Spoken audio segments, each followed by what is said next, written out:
Supreme court ತೀರ್ಪಿನ ಆಧಾರದ ಮೇಲೆ ಪರಿಶಿಷ್ಟ ಜಾತಿಗೆ ಒಳ ಮೀಸಲಾತಿ ಜಾರಿ ಮಾಡಬೇಕು ಎಂದು ಆಗ್ರಹಿಸಿ ಧಾರವಾಡದಲ್ಲಿ ದಲಿತ ನಾಯಕರು ಬೀದಿಗೆ ಇಳಿದು ಪ್ರತಿಭಟನೆಯನ್ನ ಮಾಡುವ ಮೂಲಕ ತಮ್ಮ ಆಕ್ರೋಶವನ್ನ ಹೊರಹಾಕಿದ್ದು, ಹೋರಾಟದ ವೇಳೆ ಪೊಲೀಸ್ ಹಾಗೂ ಹೋರಾಟಗಾರರ ನಡುವೆ ಹೈಡ್ರಾಮವೇ ಸೃಷ್ಟಿಯಾಗಿತ್ತು. ಹೌದು, ಪರಿಶಿಷ್ಟ ಜಾತಿ ಒಳ ಮೀಸಲಾತಿ ಹೋರಾಟ ಸಮಿತಿ ಸದಸ್ಯರು ಧಾರವಾಡ ಕಲಾಭವನದಿಂದ ಜಿಲ್ಲಾಧಿಕಾರಿ ಕಚೇರಿಯವರೆಗೆ ಪ್ರತಿಭಟನಾ ಮೆರವಣಿಗೆಯನ್ನ ಕೈಗೊಂಡಿದ್ರು. ನಗರದ ಜುಬಿಲಿ ವೃತ್ತದಲ್ಲಿ ಮಾನವ ಸರಪಳಿ ನಿರ್ಮಿಸಿ ಕೆಲ ಸಮಯ ಬಂದ್ ಮಾಡಿ ಸರ್ಕಾರದ ವಿರುದ್ಧ ಧಿಕ್ಕಾರವನ್ನ ಕೂಗಿದ್ರು.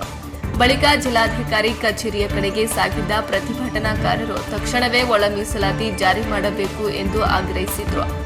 ಡಿಸಿ ಕಚೇರಿ ಮುಂಭಾಗದಲ್ಲಿ ಸರ್ಕಾರದ ವಿರುದ್ಧ ಆಕ್ರೋಶ ವ್ಯಕ್ತಪಡಿಸುತ್ತಲೇ ಹೋರಾಟಗಾರರು ತಲೆ ಬೋಳಿಸಿಕೊಳ್ಳಲು ಮುಂದಾದರು. ಈ ವೇಳೆ ಪೊಲೀಸರು ಅದನ್ನ ತಡೆದಿದ್ದಕ್ಕೆ ಹೋರಾಟಗಾರರು ಹಾಗೂ ಪೊಲೀಸರ ಮಧ್ಯೆ ವಾಗ್ವಾದ ಕೂಡ ನಡೆಯಿತು.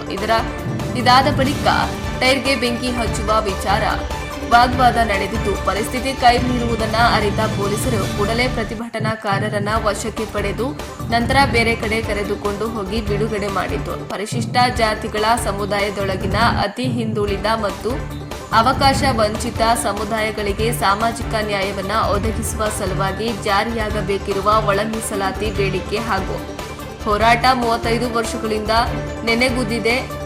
ಬಿದ್ದಿದೆ. ಈ ಅಸಮಾನತೆಯನ್ನ ಸರಿಪಡಿಸಲು ಪರಿಶಿಷ್ಟ ಜಾತಿ ಪಟ್ಟಿಯಲ್ಲಿರುವ 101 ಸಮುದಾಯಗಳಿಗೂ ಜನಸಂಖ್ಯೆಗೆ ಅನುಗುಣವಾಗಿ ಒಳ ಮೀಸಲಾತಿ ನೀಡುವಂತೆ ಸುಪ್ರೀಂ ಕೋರ್ಟ್ ರಾಜ್ಯ ಸರ್ಕಾರಗಳಿಗೆ ಆದೇಶವನ್ನ ನೀಡಿತು. ಆದರೆ ಕರ್ನಾಟಕ ಸರ್ಕಾರವು ನ್ಯಾಯಾಲಯದ ತೀರ್ಪನ್ನ ಜಾರಿಗೊಳಿಸಲು ಅನಗತ್ಯವಾಗಿ ವಿಳಂಬ ಮಾಡುತ್ತಿರುವುದು ನಮ್ಮ ಸಮುದಾಯದಲ್ಲಿ ತೀವ್ರ ಅಸಮಾಧಾನ ಮತ್ತು ಆತಂಕಕ್ಕೆ ಕಾರಣವಾಗಿದೆ. ವಿಳಂಬ ನೀತಿಯಿಂದಾಗಿ ನಮ್ಮ ಸಮುದಾಯದ ವಿದ್ಯಾರ್ಥಿಗಳು, ಉದ್ಯೋಗಾಕಾಂಕ್ಷಿಗಳು, ಕಾರ್ಮಿಕರು ಹಾಗೂ ಮಹಿಳೆಯರು ತಮ್ಮ ನ್ಯಾಯಯುತ ಹಕ್ಕುಗಳಿಂದ ವಂಚಿತರಾಗಿದ್ದಾರೆ. ಕೂಡಲೇ ರಾಜ್ಯ ಸರ್ಕಾರ ಒಳ ಮೀಸಲಾತಿ ನೀಡಬೇಕು ಎಂದು ಹೋರಾಟಗಾರರು ಆಗ್ರಹಿಸಿದರು. ಹೋರಾಟವನ್ನು ಮಾಡ್ತಾ ಬಂದಿದ್ದೀವಿ. ಈ ಹೋರಾಟ ಯಾರಿಗೋ ಆಸ್ತಿಯನ್ನು ಕೇಳ್ತಿಲ್ಲ, ಅಂತಸ್ತನ್ನು ಕೇಳ್ತಿಲ್ಲ, ಮತ್ತೊಂದು ಮಗನನ್ನು ಕೇಳ್ತಿಲ್ಲ.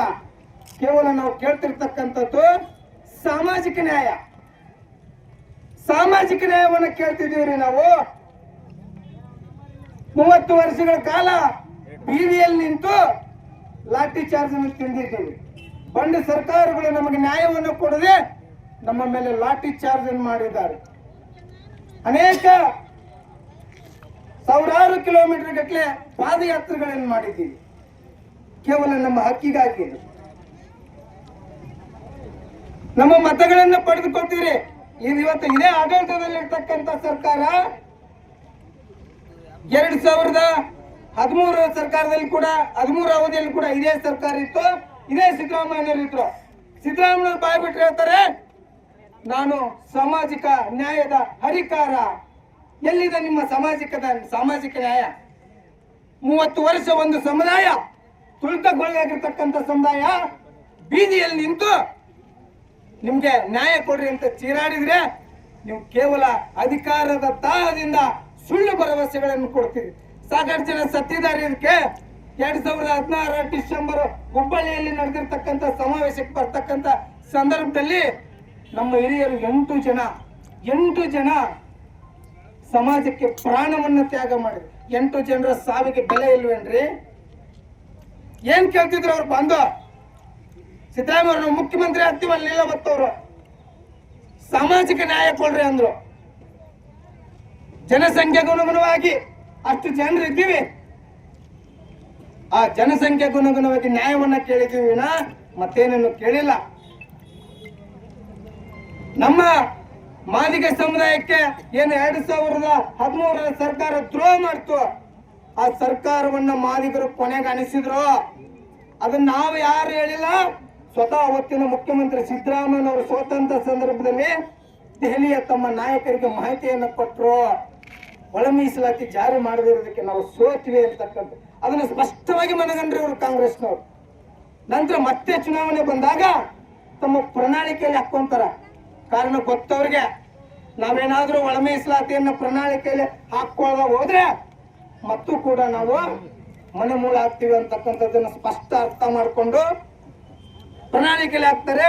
ನಮ್ಮ ಸರ್ಕಾರ ಬಂದು ಮೊದಲನೇ ಸಚಿವ ಸಂಪುಟದಲ್ಲಿ ಒಳ ಮೀಸಲಾತಿಯನ್ನು ನೀಡ್ತೀವಿ ಅಂತಾರೆ. ರಕ್ತವನ್ನು ಚೆಲ್ಲುತ್ತೇವೆ, ನ್ಯಾಯವನ್ನು ಗೆಲ್ಲುತ್ತೇವೆ. ರಕ್ತವನ್ನು ಚೆಲ್ಲುತ್ತೇವೆ, ನ್ಯಾಯವನ್ನು ಗೆಲ್ಲುತ್ತೇವೆ.